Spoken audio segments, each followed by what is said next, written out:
இந்நிகழ்வை தலைமை வகித்து சிறப்பித்துக் கொண்டிருக்கிற பெருமதிப்பிற்குரிய ஐயா விஜி சந்தோஷம் அவர்களே, இத்திரைப்படத்தின் இயக்குனர், தயாரிப்பாளர் பெருமதிப்பிற்குரிய ஏஜே பாலகிருஷ்ணன் அவர்களே, வாழ்த்துறை வழங்கி இந்நிகழ்வுக்கு சிறப்பு சேர்த்திருக்கிற இயக்குனர் திரு ஞான ராஜசேகரன் ஐஏஎஸ் அவர்களே, அண்ணன் வி சேகர் அவர்களே, திரு எட்வின் அவர்களே, திரு கலைச்சோழன் அவர்களே, தனலட்சுமி அவர்களே, பாடினி அவர்களே, குணா அவர்களே மற்றும் பாலசுப்ரமணியன், ஜெய்சங்கர், உதயகுமார், கொட்டாச்சி உள்ளிட்ட இத்திரைப்படத்தில் பங்கேற்ற கலைஞர்களே, திரளாக கூடியிருக்கிற தமிழ் சொந்தங்களே, உங்கள் அனைவருக்கும் என்னுடைய பணிவார்ந்த வணக்கத்தை தெரிவித்துக் கொள்கிறேன். பெயர்கள் விடுபட்டிருந்தால் பொறுத்தருள வேண்டுகிறேன். அனைவருமே நேர நெருக்கடியில் நிற்கிறோம். நானும் இந்த நிகழ்வை முடித்துக்கொண்டு வெகு தூரம் திருமண வரவேற்பு நிகழ்வுக்காக செல்ல வேண்டும். நம்முடைய ஐயா விஜி சந்தோஷம் அவர்களும் ஒரு வரவேற்பு நிகழ்ச்சிக்கு செல்ல வேண்டும் என்கிற ஒரு பதற்றத்தோடு அமர்ந்திருக்கிறார். எனக்கு முன்னர் பேசிய அனைவரும் திருக்குறளை பற்றியும் திருவள்ளுவரை பற்றியும் மிக ஆழமாக நுட்பமாக பல்வேறு கருத்துக்களை நம் முன்னால் எடுத்து வைத்திருக்கிறார்கள். இயக்குனர் அவர்கள் ஏற்கனவே 2 படங்களை தயாரித்து இயக்கி வெளியிட்டிருக்கிறார்.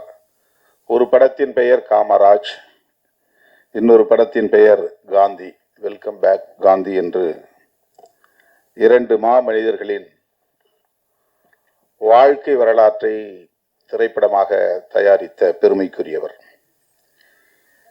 இந்த திரைப்படத்திற்கு ஒரு மாறுபட்ட கோணத்தில் சிந்தித்து பெயர் சூட்டியிருக்கிறார்.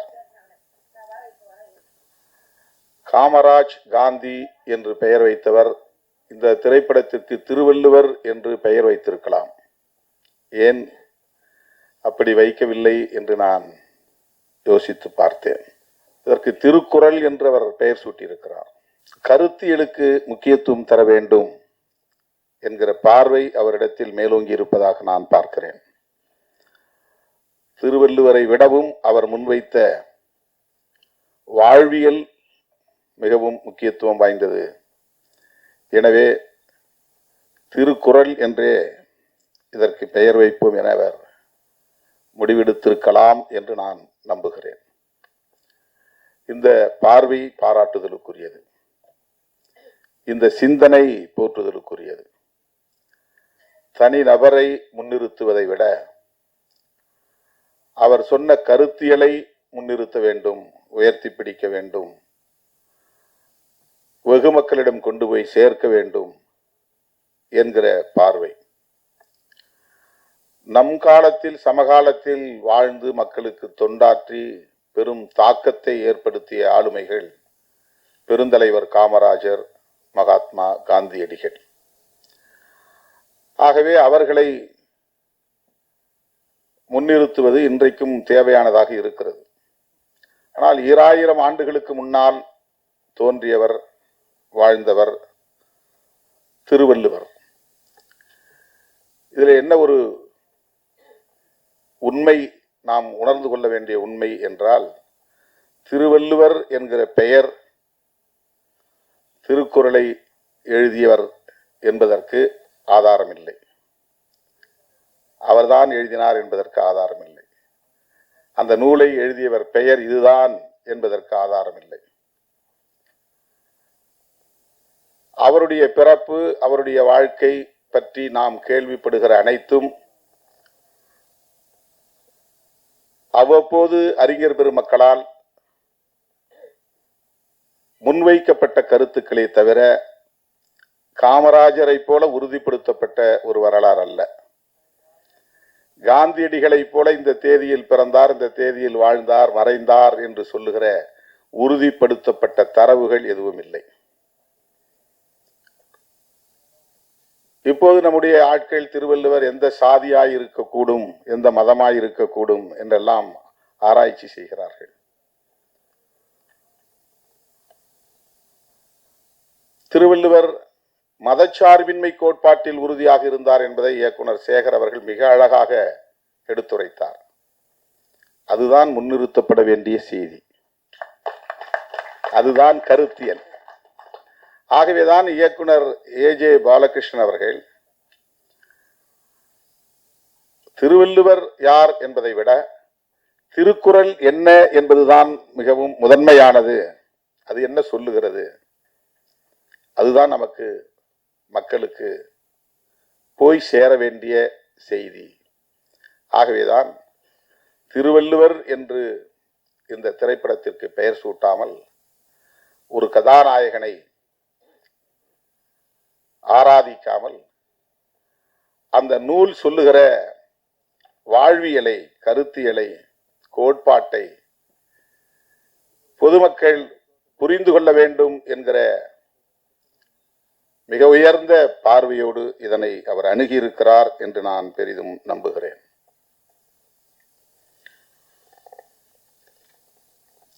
ஆயிரத்தி 1812 ஆண்டுதான் முதலாக இது அச்சுக்கு வந்தது என்ற தரவுகள் நமக்கு கிடைக்கின்றன.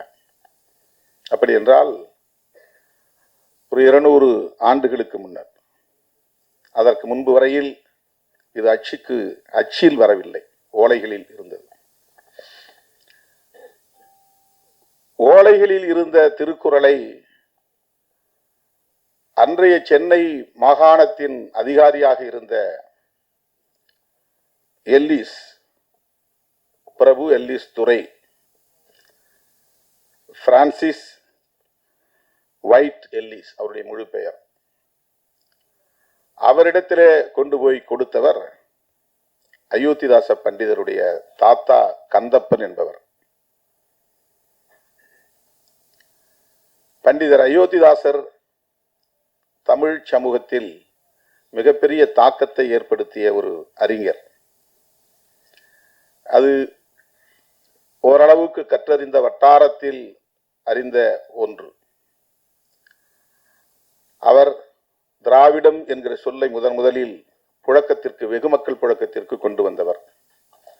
திராவிட மகாஜன சபை என்கிற அமைப்பை உருவாக்கியவர்.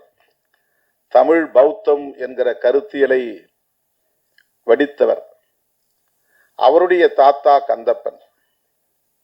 அவர்தான் தன் வீட்டில் பரணில் இருந்த ஓலைச்சுவடிகளை கொண்டு போய் எல்லிஸ் துரையிடம் கொடுத்து அவர் அதை படித்து அதை அச்சுக்கு கொண்டு வந்தார் என்று வரலாற்று தரவுகள் நமக்கு கூறுகின்றன.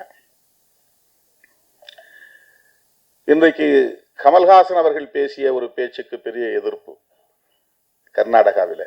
அவருடைய திரைப்படத்தையே திரையரங்குகளில் ஓட்டவிட மாட்டோம் என்றெல்லாம் எதிர்ப்பு தெரிவிக்கிறார்கள். தமிழிலிருந்துதான் கன்னடம் தோன்றியது என்ற கருத்தை அவர்களால் ஏற்க முடியவில்லை. ஆனால் 1812 எல்லிஸ் அவர்களும் 1852 ஹென்றி ஹொய்சிங்டன் என்பவரும், அவர்களெல்லாம் பிரிட்டிஷ் குடிமக்கள், ஆங்கிலேயர்கள். அவர்கள் தமிழை கற்று, தமிழை ஆய்ந்து, தமிழ் அறிஞர்களோடு உரையாடி, அவர்கள் தென்னிந்திய மொழிகளான தமிழ், தெலுங்கு, கன்னடம், மலையாளம், துளு போன்ற மொழிகளை எல்லாம் ஒப்பீடு செய்து அதன் அடிப்படையில் அவர்கள் முன்வைத்த கருத்து இந்த மொழிகளுக்கெல்லாம் மூலமொழி தமிழ் என்ற கருத்தை உறுதிப்படுத்தி இருக்கிறார்கள். ஆனால் அது இன்னும் எடுபடவில்லை. நம்முடைய குரல் இன்னும் வலுவாக ஒலிக்க வேண்டிய தேவை இருக்கிறது. நாம் தமிழர்கள் என்கிற உணர்வால் இதை சொல்லவில்லை, நாம் மனிதர்கள் என்கிற உணர்வால் இதை சொல்லுகிறோம். அதுதான் முக்கியமானது. அந்த மொழி சார்பு கூட திருக்குறளுக்கு இல்லை. நாங்கள் தமிழர்கள், எங்கள் மொழி மேலானது, உயர்ந்தது என்கிற அந்த சார்பு நிலை கூட திருக்குறளுக்கு கிடையாது. அதனால் எங்கள் மொழியில் எழுதப்பெற்ற நூல், எனவே இதை தேசிய நூலாக்க வேண்டும் என்று நாம் கோரவில்லை. எங்கள் தாய்மொழியில், தமிழ் மொழியில் படைக்கப்பெற்ற நூல். அதனால் தமிழர்களாய் இருக்கிற நாங்கள் கோரிக்கை வைக்கிறோம் என்று சொல்லவில்லை. இது மனிதகுலத்துக்கே பொதுவான நூல், உலக பொதுமறை. அப்படித்தான் திருக்குறளை நாம் முன்னிறுத்த வேண்டியிருக்கிறது. உயர்த்தி பிடிக்க வேண்டிய ஒரு பார்வை நமக்கு வேண்டும். அந்த பார்வை நம்முடைய இயக்குனர் ஏஜே பாலகிருஷ்ணன் அவர்களுக்கு இருக்கிறது என்பதை நம்மால் உணர முடிகிறது. அதனால்தான் இந்த திரைப்படத்திற்கு திருக்குறள் என்று அவர் பெயரிட்டிருக்கிறார், தலைப்பிட்டிருக்கிறார். இதுவே அவருடைய சிறப்பு என்பதை சொல்லி இந்த அரிய வாய்ப்பை எனக்கு வழங்கிய அண்ணன் இயக்குனர் ஏஜே பாலகிருஷ்ணன் அவர்களுக்கு நன்றி கூறி முடிக்கிறேன். நன்றி, வணக்கம்.